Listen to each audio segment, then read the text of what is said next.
నిత్యం యోగా చేయడం వల్ల జీవితంలో నూతన ఉత్తేజం కలుగుతుందన్నారు సూళ్లూరుపేట ఎమ్మెల్యే డాక్టర్ నెలవల విజయశ్రీ. నెల్లూరు జిల్లా నాయుడుపేటలోని మునిరత్నం నగర్లో నిర్వహించిన యోగాంధ్ర కార్యక్రమంలో ఎమ్మెల్యే విజయశ్రీ పాల్గొన్నారు. కాలనీ వాసులు అధికారులతో కలిసి యోగా చేశారు. మెప్మా సిబ్బందికి ట్యాబ్లను అందజేశారు. ఈ కార్యక్రమంలో మాజీ MP Nelavala Subrahmanyam, municipal commissioner Fazalullah తదితరులు పాల్గొన్నారు.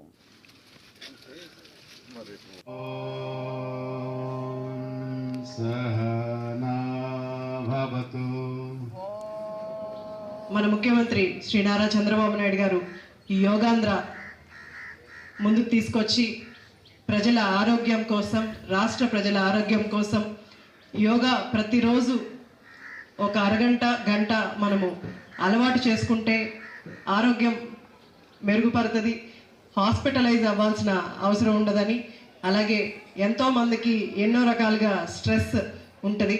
ఆ స్ట్రెస్ కూడా తగ్గడానికి మనకు మెల్లిమెల్లిగా కొంచెంగా టైం స్పెండ్ చేస్తూ మన ఆరోగ్యానికి మన కోసం కొంత టైం స్పెండ్ చేస్తూ యోగా చేసుకుంటే మనకు ముఖ్యంగా ఆడవాళ్ళకి ఎన్నో ఆరోగ్య సమస్యలు ఉంటాయి. వాటన్నిటి నుంచి దూరం కావడానికి యోగాంధ్ర కార్యక్రమాన్ని ముందుకు తీసుకొచ్చారు. అలాగే రాష్ట్రం అంతటా కూడా ప్రతిరోజు ఉదయాన్నే యోగా కార్యక్రమం ప్రతి నియోజకవర్గంలో కూడా జరుగుతూ అందరూ కూడా ఆరోగ్యంగా ఉండడానికి ఈ యోగా కార్యక్రమాన్ని తీసుకొచ్చారు. అలాగే 21వ తారీఖున ప్రధాని మోడీ గారు వచ్చి యోగాంధ్ర కార్యక్రమాన్ని విశాఖపట్నంలో 5 లక్షల మందితో ఆ కార్యక్రమాన్ని నిర్వహించనున్నారు. తెలంగాణలో రాగల 3 రోజుల వరకు వాతావరణ